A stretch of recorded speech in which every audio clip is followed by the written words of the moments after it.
भाऊ ने कहा कि साहब कि मोदी को और शाह को और बीजेपी वालों को बिहार में कैंपेन करने की जरूरत ही नहीं है। ऐसा क्यों कह रहे हैं भाऊ? क्या? आपका वीडियो देखा था मैंने, आपने कहा कि साहब जरूरत ही नहीं है किसी को वहाँ कैंपेन करने की, मोदी को और शाह को और योगी नहीं वो, को हाँ और हाँ हाँ, वो तो राहुल गांधी को आउटसोर्स कर दिया ना उन्होंने। वो काम संभालेंगे राहुल गांधी।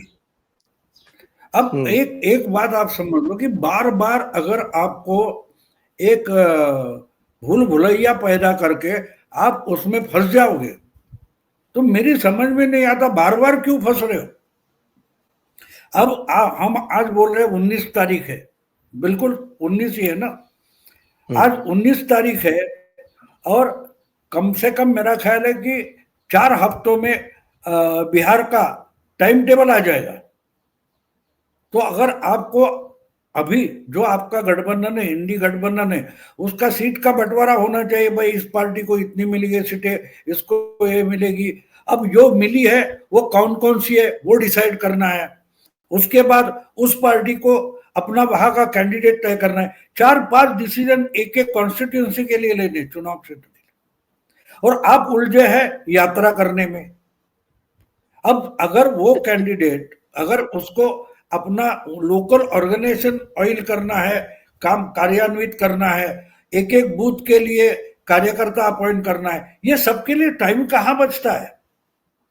मैं तो मानता हूं कि एक तरीके से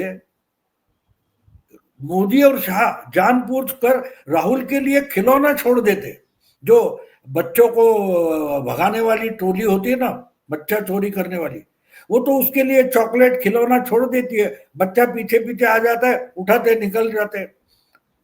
तो चुनाव चुराने के लिए अगर मोदी और शाह वगैरह जैसे लोग एक खिलौना छोड़ देते और आप उस खिलौने के पीछे चले जाओ, तो ये आप उलझे किसमें हो? देखो ना, समय बचा है।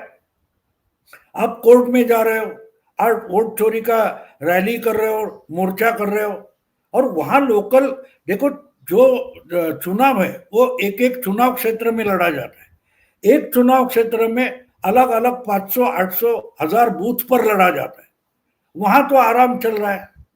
और हम अब हमने देखा ना कि 22 अप्रैल को जो कुछ पहलगाम हो गया, उसके बाद मोदी जी ने बोला कि सख्त जवाब दिया जाएगा, सबूत सिखाया जाएगा, सब क्या बोलते हैं, सबक सिखाया जाएगा। और उन्होंने मीटिंगें की।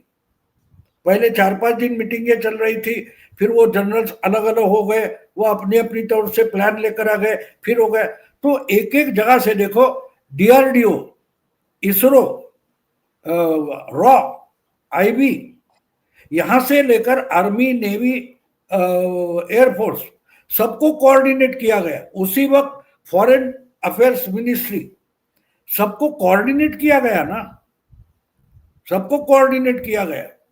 और मैं आपको एक बात, ज्यादा नहीं, जयपुर आऊंगा, वहां मिलेंगे तब पर्सनली बोल दूंगा कि आपको मालूम नहीं है, आज कम से कम हमारे एक्टिव एसेट्स पाकिस्तान में काम कर रहे 1000 से ज्यादा है। ये मुझे कैसे पता है? मैं आपको मिलूंगा तब बोलूंगा सामने। ऐसे नहीं बोल सकता इस लाइन पर, ओपनली नहीं बोल सकता। वो कैसे ऑपरेट हुआ एक्चुअली। जो ऑपरेशन सिंदूर चल रहा था, तो 24 अप्रैल से लेकर ऑपरेशन सिंदूर रोका जाने तक क्या क्या चल रहा है, इसकी डिटेल किसी ने मुझे बताई है। तो उसमें अलग अलग कम से कम समझो कि 22 से ज्यादा ऑर्गेनाइजेशन, संस्थाएं, उनको कैसे कोऑर्डिनेट किया गया।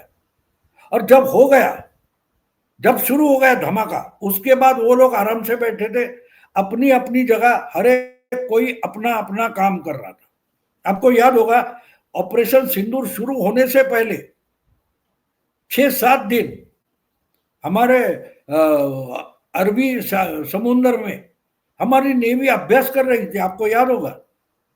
और नेवी ने तो कुछ किया ही नहीं, याद है आपको? जी हाँ, जी हाँ, जी हाँ। चुनाव जैसे लड़ा नेवी जाता है, नेवी को तो सॉरी भी बोला ना, नेवी को तो मोदी जी ने हाँ, सॉरी भी बोला कि भाई आपका नंबर नहीं अगला नहीं, आएगा। वो सॉरी क्यों बोला है उस पर मैं वीडियो बनाने वाला हूँ। वो बोले हाँ। कि ऑपरेशन सिंदूर खत्म आप करोगे, अभी रोका हुआ है, अभी एयरफोर्स पर आर्मी को अवसर दिया था, आप पूरा करोगे, ये है उसका मतलब। ये सॉरी बोलने का मतलब क्या है, आप पूरा करोगे, उसके बाद मैं डिक्लेयर करूंगा ऑपरेशन सिंदूर इज ओवर। तो वो बात अलग है, उस पर मैं जो वीडियो बनाऊंगा वो अलग है। आज की बात बोलो यानी तो देखो, ये कराची तो बिहार के कराची चुनाव के में बारे में, कराची में लंका दहन कराची में, करवाएंगे आप लोग? हाँ हाँ बिल्कुल। और अब एक आप बोल, मुझे अलग वीडियो बनाना है उस पर। कराची में लंका दहन होगा और ग्वादर सेफ रखो, समझे आप। वो फॉरेन मिनिस्टर चाइना का क्यों आया है, वो बोल रहा है भाई जो एक करना है उधर करो, ग्वादर को हाथ मत लगाओ, इसीलिए नहीं, तो एक वो अब बात पहुंचा है दिल्ली में। देखो, वो एक अभी फोटोग्राफ्स शेयर हुए हैं, जो एक इंटरनेशनल संस्था है मैक्सर टेक्नोलॉजी, मैक्सर टेक्नोलॉजी ने फोटोग्राफ शेयर किए हैं कि जिस दिन जब ये चल रहा था ऑपरेशन सिंदूर, तो पाकिस्तान के जितने भी युद्धपोत थे, उनके जो ब्रिगेड्स वगैरह जो थे, वो नेवल डॉकयार्ड को छोड़ के जो उनका कमर्शियल डॉकयार्ड है उसमें जाके छुपे हुए थे, और कुछ जो थे वो बिल्कुल, ग्वादर में छुपे हुए थे। तो ये वांग यी लेकिन को, वो यानी चाइना के फॉरेन मिनिस्टर को ये भी तो बोलना पड़ेगा कि भाई इनको बोलो कि ये वहां मत छुपे, जाके ग्वादर में वहां छुपेंगे हाँ, तो हमें जाना पड़ेगा। वो सब अभी ओपनली बोलने की जरूरत नहीं, होने के बाद जरा मजा आएगा। हम थे बिहार के चुनाव पर, तो बिहार हाँ, का चुनाव जो असलियत में है वो बूथ पर लड़ा जाने वाला है। वो एक एक चुनाव क्षेत्र में कुछ 234 वगैरह है सीटें, वहां लड़ा जाने वाला है, और वहां तो आलबेल चल रहा है, उनको दो पता सौ नहीं है दो सौ हमारा तैतालीस है। कोर कमांडर कौन है, इसका किसी को पता नहीं है ना। वो सब लगे का है। नहीं, हमको एक पहली बात है कि जैसे राजीव गांधी की जमा में था ना, युद्धपोत का इस्तेमाल पिकनिक के लिए किया जाता था, याद है ना आपको। तो अभी चुनाव हो जाएगा, आप देखेंगे बाद में। अभी राहुल गांधी की रैली सक्सेसफुल करनी है तो पूरी ताकत वहां लगा दो, क्योंकि राहुल गांधी को चुनाव का खिलौना है, उससे खेलना है, वोटर लिस्ट से खेलना है, और वही खेलना ऐन समय पर हमेशा मोदी और शाह कैसे छोड़ देते हैं। इनको इशू कहां से मिलता है, कभी तो सोचो कि ये इशू जानबूझकर मोदी शाह ने तो शगुफा बनाकर हमें पास भेजा नहीं है। अगर वो सोचोगे तो उस शिकंजे में नहीं फंसोगे। हम्म तो वो तो इसलिए है। मैंने नहीं साहब, बोला ये तो कि अब वो इस जिम्मेदारी राहुल को दी है, बिहार की जिम्मेदारी राहुल। अब देखो एनडीए में सीट का बंटवारा हो रहा है कि नहीं, क्या हो रहा है, हाँ, उसकी कुछ खबरें नहीं। हाँ, कुछ खबरें आती है कि हाँ भाई ये तो गड़बड़ करेगा, चिराग गड़बड़ करेगा, वो गड़बड़ करेगा, वो भी खबरें जानबूझकर दी जाती है। ये एक जिम्मेदार बड़े लीडर ने महाराष्ट्र के मुझे बोला कि अगर महायुति में गड़बड़ है, ये खबर हम नहीं छोड़ेंगे तो कौन छोड़ेगा, बोला। हमारे कोई खास निकट लोग हैं पत्रकार, उनसे हम छोड़ देते कि भाई एक नाथ शिंदे तो गांव चला गया, गड़बड़ हो गई। अब आपको क्या बोल दूं, 3 हफ्ते पहले की बात है, मुंबई से पूना जा रहे थे, एक नाथ शिंदे का फोन आया, तो बोले क्या कर रहे हो तुम, तो घर में बैठता हूँ, मैं कहीं जाता नहीं, मेरा मठ है, आश्रम है, उधर बैठा रहता हूँ। तो बोले मैं आ जाओ, बात करनी आपसे, आ जाओ। बोले 1.5 घंटा बैठे थे, और सिर्फ दोनों बैठे थे, एक नाथ शिंदे, भाऊ तोरसेकर और हमारी काम वाली छोड़कर तीसरे ने सुना तक नहीं कि हमने क्या बोला है। तो ये खबरें कहां से आती है, ब्रेकिंग न्यूज कहां से बनती है, कौन छोड़ता है पुड़िया, मुझे पता है ना।